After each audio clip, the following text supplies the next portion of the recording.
live di Kompas TV yang didukung oleh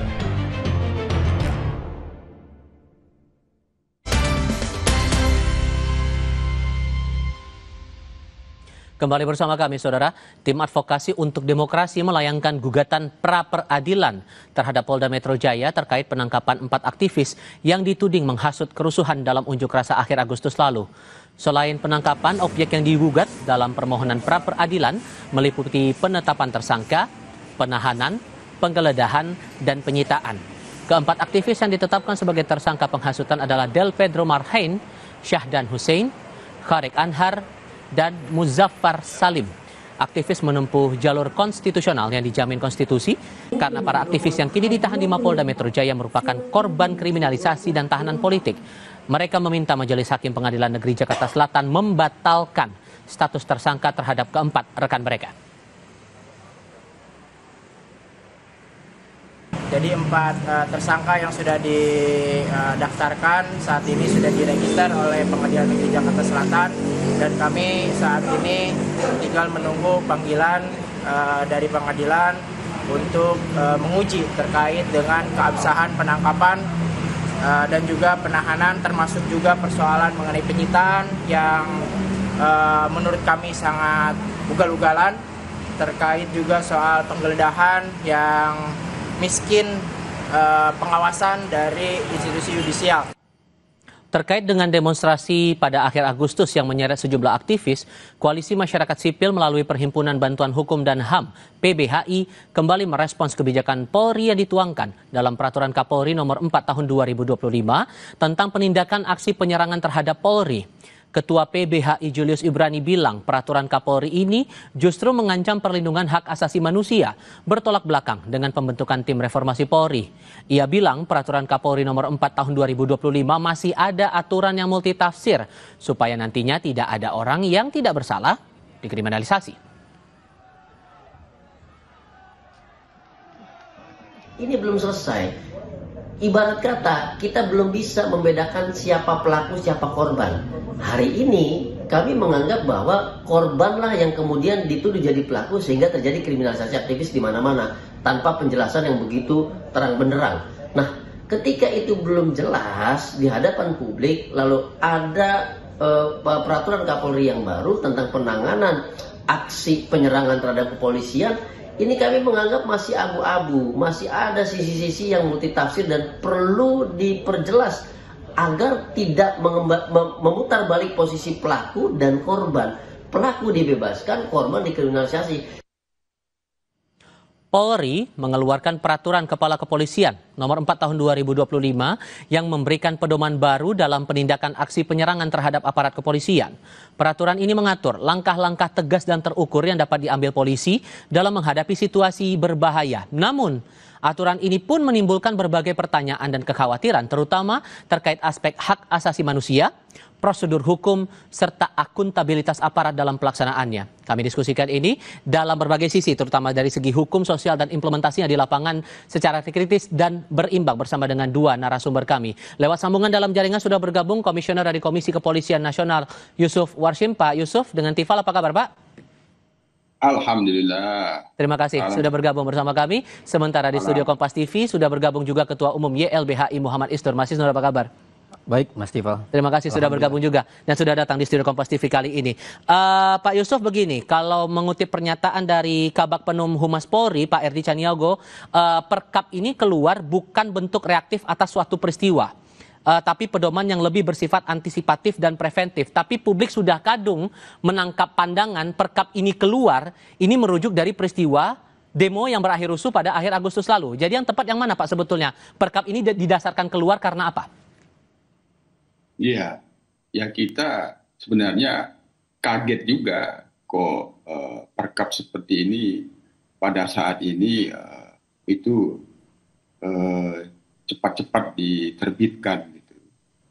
Tidak mempertimbangkan situasi dan kondisi yang pada saat ini barangkali itu lebih tepat sebenarnya sesuai dengan aspirasi publik yang ada. Apabila itu dapat ditangkap dengan baik, bagaimana kita melakukan evaluasi dan penyempurnaan peraturan perundang-undangan yang ada saat ini terkait dengan penanganan unjuk rasa, yang itu diantaranya peraturan mengenai penggunaan kekuatan, peraturan penanganan anarkisme, peraturan terkait dengan pengendalian massa.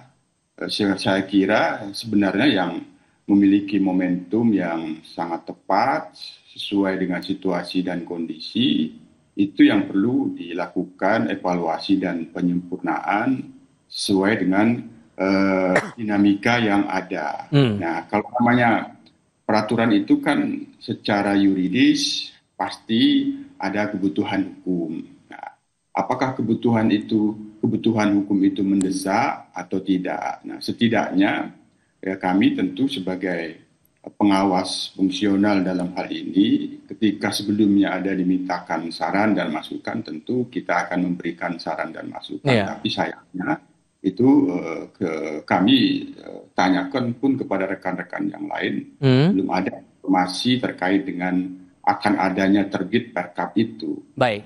Oke. Ada 3 hal. Yang pertama terkait dengan kebutuhan hukum. Meskipun di dalam konsideran menimbangnya itu disebutkan secara sosiologis sering menghadapkan situasi ancaman. Tapi kan ini digunakan satu diksi penindakan terhadap penyerangan. Maka pertanyaan filosofis yang harus bisa dijawab, mengapa dilakukan penyerangan? Yang kedua, pertanyaan secara sosiologis, siapa yang melakukan penyerangan itu? Itu harus bisa diberikan jawaban yang bisa memberikan satu gambaran siapa yang menjadi subjek penyerang, siapa yang menjadi objek diserang, itulah dijawab mengapa dilakukan penyerangan. Dan siapa yang melakukan penyerangan itu. Baru yang ketiga pertanyaan secara yuridis, apakah ketentuan-ketentuan norma-norma yang ada itu tidak bisa menjangkau terkait dengan hal-hal apabila itu kaitannya dengan pelanggaran hukum. Itu. Nah, oleh karenanya tentu ini barangkali ya sudah mendapatkan kritikan dari publik, salah satunya oleh Mas Isnur ini ya pasti. Maka menurut kami semestinya apabila memang ada kebutuhan hukum seperti ini ya ditahan. Diselesaikan dulu proses penyelidikan terkait dengan yang peristiwa tanggal 28 Agustus yang lalu, peristiwa Rantis Brimob itu diselesaikan. Apa yang sebenarnya fakta-fakta hukum kaitannya dengan tindak pidananya, baru kita masuk kepada situasi yang dikonstruksi di dalam konsideran pertimbangan itu ada kebutuhan hukum, tapi mungkin barangkali perlu dipertimbangkan tidak saat ini. Itu kalau melihat ini poin-poinnya, terutama kan Anda pasti sudah mempelajari ya Mas Isnur, isi Perkap itu terutama menjadi sorotan oleh teman-teman aktivis ini di poin ke-6. Pasal 6 yang dinilai ini bertentangan dengan nilai-nilai hak asasi manusia, mengingat belum ada batasan yang jelas soal tindakan yang tegas dan terukur dalam aturan ini. Anda merasanya arahnya gimana nih? Jadi gini Mas Tifal dan seluruh warga Indonesia, peraturan itu dibuat akan jadi rujukan bagi setiap anggota dalam melakukan tindakan. Maka berhati-hatilah membuat peraturan karena dia bisa berdampak serius di lapangan ketika dia multitafsir, ketika dia tidak jelas rujukannya, tidak jelas standarnya, akan dipakai secara sembarangan. Misalnya di situ ada aturan penggunaan senjata api secara tegas dan terukur. Seperti apa tegas? Seperti terukur. Itu kan nggak ada indikasinya, nggak ada indikatornya. Bagi banyak anggota tertentu misalnya, di lapangan ketika ada orang mau datang berkonvoi pakai motor dianggap serangan, dia anggap sebagai terukur dan tegas, dia tembak misalnya. Jadi satu undang-undang, satu peraturan ini hati-hati membuat. Satu itu ya, jadi kita melihat ada kalimat-kalimat, ada instruksi, ada peraturan yang tidak jelas indikatornya, tidak jelas dasarnya, sejauh mana ukurannya. Dalam undang-undang Mas, dalam PUU disebut namanya lex stricta.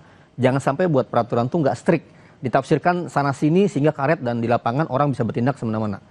Akhirnya apa, evaluasi kan misalnya gini, dulu ada penggunaan senjata api yang dievaluasi sekarang oleh polisi. Karena apa? Karena banyak anggota yang menembak anggota lain.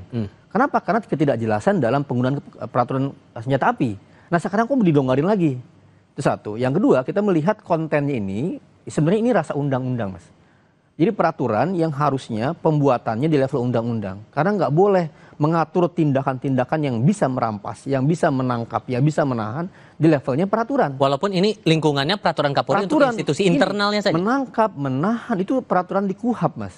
Definisi yang jelas di KUHAP itu aturannya ada. Kapan dilakukan penangkapan, kapan dilakukan penahanan, kapan dilakukan penggeledahan, itu di KUHAP. Nah sekarang di degrading isinya, kualitasnya di peraturan. Padahal KUHAP peraturannya lebih tegas.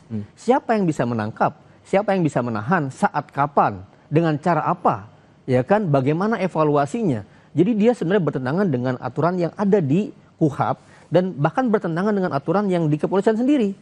Ada namanya Perkap 1/2009 tentang penggunaan kekuatan kepolisian. Itu lebih jelas, lebih clear peraturannya. Ada lagi misalnya juga Perkap nomor 8 tahun 2009 tentang implementasi HAM. Jelas indikatornya. Jadi bahkan ini bertentangan dengan peraturan yang sendiri. Yang ketiga, kalau ada pelanggaran, kalau ada kejadian, kalau ada tindakan penyalahgunaan wewenang, di mana mekanisme pengawasannya? Jadi bagi saya ada 5 hal yang tadi, dari saya 3, tambahannya dari 2, dari Pak Yusuf dan dari Pak Ijul. Dari Pak Yusuf tadi momentum, Mas. Ini orang kadang sedang kecewa dengan kepolisian. Banyak yang meninggal, banyak yang luka-luka, banyak yang dikerasi saat demonstrasi. Problemnya di situ. Kemarin kami YLBI diundang oleh Pak Kapolri dan menyampaikan masukan.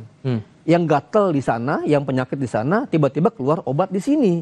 Bukan mengobati yang ini. Anda menangkap arahnya buat apa kalau begitu? Iya, pertanyaannya ini tidak menjawab harapan masyarakat dalam desakan reformasi kepolisian. Justru ini bagian tindakan yang menambah catatan buruk dalam produksi kebijakan di internal. Oke. Soal reformasi kepolisian kita akan coba bahas itu nanti. Nah, Pak Yusuf, ada pandangan bahwa Perkap ini sudah hilang nilai unsur-unsur menjunjung hak asasi manusianya. Dari Kompolnas juga menangkap begitu? Ya, itu tentu kita sudah masuk pada substansi. Sementara kita sendiri sebenarnya tidak perlu kita masuk kepada substansi itu ya. Pada posisi perlu dipertimbangkan terbitnya Perkap ini, ketika pun dikatakan ada kebutuhan hukum, tentu situasi dan kondisi pada saat ini, apa yang dimaksud kebutuhan itu ya kita lihat bagaimana kebutuhan publik, kebutuhan masyarakat, tuntutan dan harapan publik dan harapan masyarakat terhadap Polri itu apa. Nah, jadi kami tentu tidak ingin masuk terlalu cepat kepada persoalan-persoalan substansi karena saya sendiri sebagai anggota Kompolnas ya terkaget-kaget mengapa Perkap ini pada saat ini diterbitkan. Padahal dari KUHAP yang ada sekarang juga sebetulnya sudah mumpuni menurut Anda begitu, Pak? Ya itu nanti perdebatan kita pada wilayah substansi bagaimana norma itu dirumuskan ketika menyebut penangkapan, penggeledahan, itu kan sudah masuk tahapan penyidikan. Apakah Perkap ini boleh mengatur yang itu sebenarnya sudah sangat strict, itu masuk dalam kaitannya dengan penyidikan. Mengapa disebut penindakan? Maka kan ketika ruang lingkupnya itu masih sedemikian rupa bisa dipandang multitafsir, ini penindakan yang dimaksud penyidikan atau bukan, nah itu perlu dilakukan perdebatan lebih luas dan panjang lagi. Oleh karena itu, sekali lagi kami sebagai pengawas fungsional Polri dalam hal ini tidak ingin masuk dulu kepada persoalan substansi itu. Bahwa Perkap ini sekali lagi masih diperlukan adanya sebuah pertimbangan yang lebih luas yang dimaksud dengan kebutuhan hukum yang pada saat ini adalah kebutuhan publik, kebutuhan masyarakat. Tadi pertanyaan yang saya sudah sampaikan, mengapa ada penyerangan terhadap kepolisian? Mengapa kepolisian itu dijadikan sasaran penyerangan? Itu harus ada jawabannya dan itu bisa menjelaskan, oh ternyata begini-begini. Nah, publik sendiri apa sebenarnya yang dituntut kepada Polri? Oleh karena itu, tentu yang seharusnya tadi sudah disinggung oleh Mas Isnur, seolah-olah ini nggak nyambung. Publik menginginkan ini, yang dibuat begini. Nah, ini yang harus diketemukan dulu.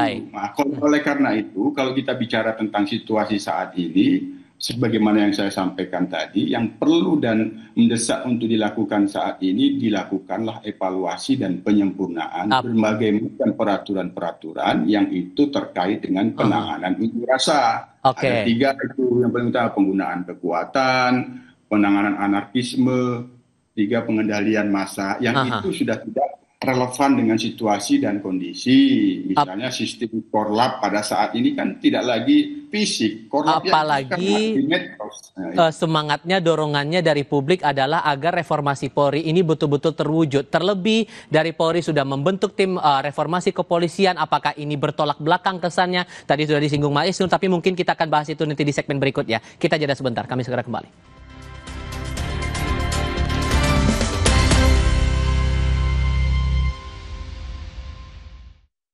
Mulai 25 kalsium 콜라겐 브루크랑 꿀리크리프 툴랑 크로포스 No worries 콜라겐 Susu steril dengan 1000 mg kolagen dan kalsium, kulit no keriput, tulang no keropos. 콜라겐아 susu awet muda. Tiap orang punya semangatnya masing-masing untuk memberikan yang terbaik. Terima kasih untuk kamu yang tidak bercerita tapi selalu semangat 100%. Kopi Kapal Api jelas lebih enak. Aku Viva melewati 7 tahap nanopurifikasi, menjaga dan memastikan setiap tetesnya mengandung mineral baik yang diperlukan tubuh, sehingga begitu sejuk di tiap teguk. Aku Viva murni alami dari Wingswood. Mulai 25 kalsium 콜라겐 브루크랑 꿀리크리프 툴랑 크로포스 No worries 콜라겐 Susu steril dengan 1000 mg kolagen dan kalsium, kulit no keriput, tulang no keropos. 콜라겐아 susu awet muda. Beli popok celana dewasa 3-in-1 buat Eke si Oma Linca. Ekstra serat, ekstra kering, ekstra tipis. Kebelet, beli aja. Praktis, gak bocor say. Oma Opa, no worry. Pakai. Semua jadi easy. Mulai 25 kalsium 콜라겐 브루크랑 꿀리크리프 툴랑 크로포스 No worries 콜라겐 Susu steril dengan 1000 mg kolagen dan kalsium, kulit no keriput, tulang no keropos. 콜라겐아 susu awet muda. Berita utama kembali hadir menyajikan sejumlah informasi menarik. Jadilah pemirsa utama. Bocah bernama Ryan Arkadika saat lomba pacu jalur di Kuantan, Singi, Riau menyita perhatian dunia. Gubernur DKI Jakarta Pramono Anung menegaskan fasilitas olahraga pedal dikenai pajak 10%. Ikuti berita utama setiap hari di jam-jam berikut. Live di Kompas TV. Didukung oleh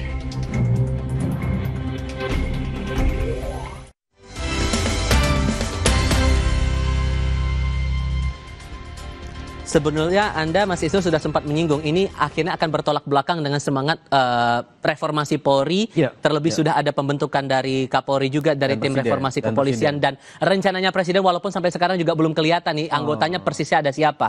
Cuman kan pada akhirnya dilihatnya begini, karena ini aturan internal, ya harusnya kan tidak perlu dipermasalahkan, kasarnya begitu. Kalau mau diatur kali ini kan bentuk penegasan karena sudah ada KUHAP, ya pelapisnya adalah Perkap.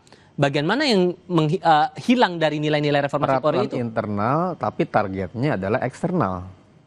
Ini kan internal, tapi ngasih kewenangan untuk anggota melakukan tindakan ke eksternal.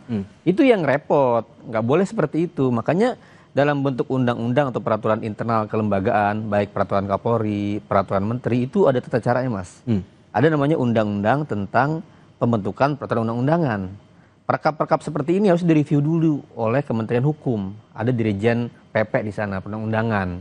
Diatur apakah dia sesuai dengan undang-undang yang lain, apakah dia selaras, apakah tidak bertentangan, apakah materi muatan undang-undangnya itu memang harus oleh Perkap atau oleh undang-undang. Nah, saya curiga Perkap ini tidak direview oleh Kemenkum dan Setnek. Jadi perlu ditanya nih kepada Kemenkum dan Setnek apakah melalui review standar pembuatan perundang-undangan. Dan Perkap ini keberlakuannya nggak bisa langsung berlaku langsung, harus dimasukkan dalam lembaran berita negara. Gitu, itu aturan undang-undang. Maka pertanyaannya apakah ini memenuhi syarat seperti itu semua?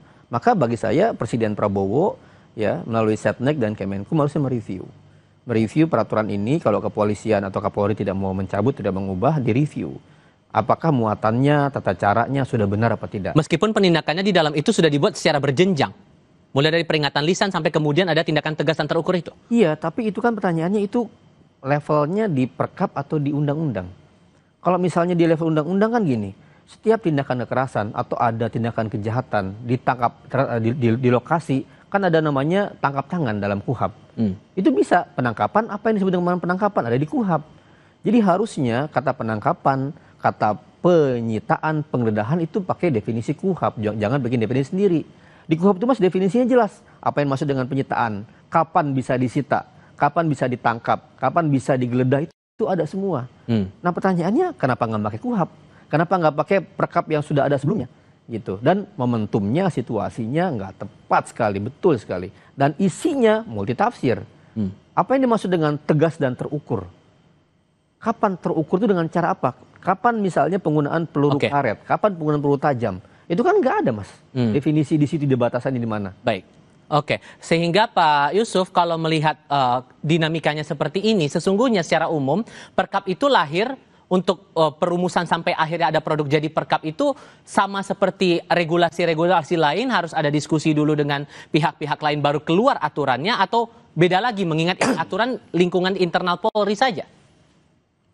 Ya tentu kalau itu berdasarkan Undang-Undang Nomor 12 Tahun 2011 tentang pembentukan peraturan perundang-undangan, sebuah aturan itu dibentuk, diterbitkan dan ditetapkan itu pasti karena ada kebutuhan hukum dan kebutuhan masyarakat. Itu oleh karenanya ketika itu dipandang ada kebutuhan hukum, maka tentu kan di dalam pembentukan peraturan perundang-undangan kita bisa memaknai apa yang di dalam putusan Mahkamah Konstitusi itu yang disebut meaningful participation. Jadi partisipasi bermakna, meskipun perkap ini adalah peraturan yang itu berlaku di internal kepolisian, maka kita ajukan pertanyaan sosiologis tadi, karena di dalam membuat peraturan perundang-undangan itu kan ada landasan sosiologis.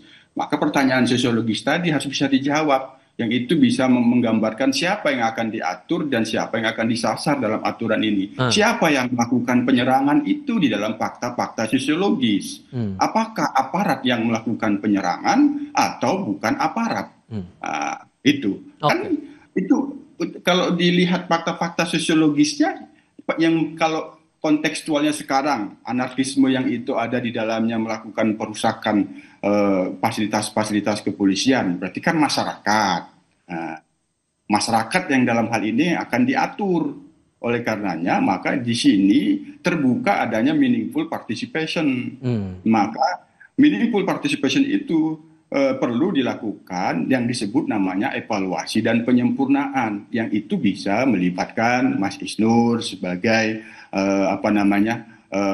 aktor-aktor yang merupakan penggiat hak asasi manusia, akademisi, melihat apakah kalau kita masuk kepada substansi yang disebut di dalam hal ini kan sebenarnya kan tindak pidana semua itu. Yang dimaksud penyerangan itu pembakaran, perusakan, pencurian, perampasan itu kan tidak pidana.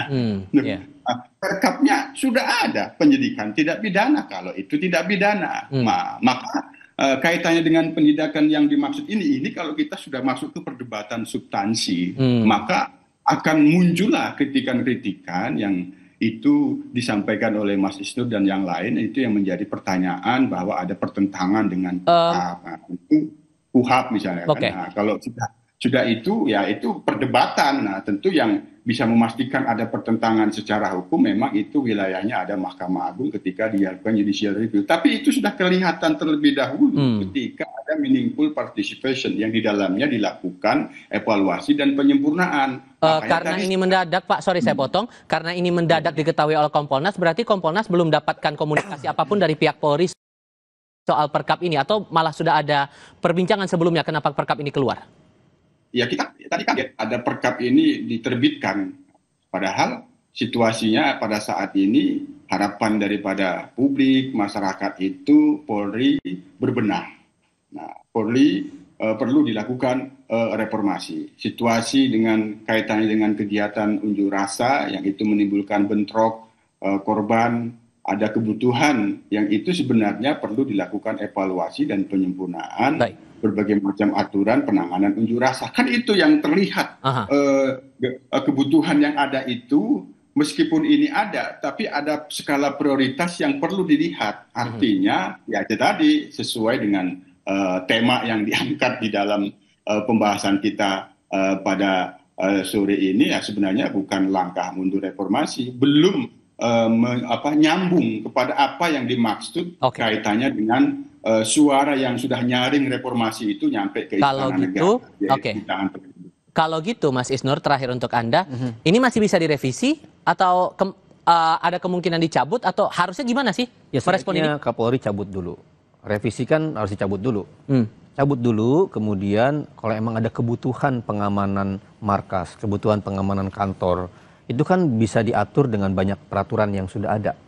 Pakai KUHAP, pakai Perkap 1 2009, pakai bagaimana itu ada semua. Jadi bagi saya ini ada upaya sebenarnya membuat kebijakan tapi jadi amburadul karena tidak matang persiapan dan pandangan kajian hukumnya. Jadi terlihat di situ di sana sini banyak bolong. Dan justru secara pandangan publik jadi kontraproduktif dengan harapan masyarakat, dorongan presiden, dorongan kita semua untuk reformasi. Ini malah menjadi menambah poin negatif. Baik, terima kasih Mas Isnur sudah hadir di studio Kompas TV. Pak Yusuf juga terima kasih sudah bergabung dalam diskusi kami kali ini. Sehat selalu semuanya. Selamat malam. Sehat. Diskusi lain akan hadir sebentar lagi bersama Friska Clarissa. Relawan Jokowi mendesak polisi segera menetapkan Roy Suryo CS sebagai tersangka. Tetap bersama kami di Sapa Indonesia Malam.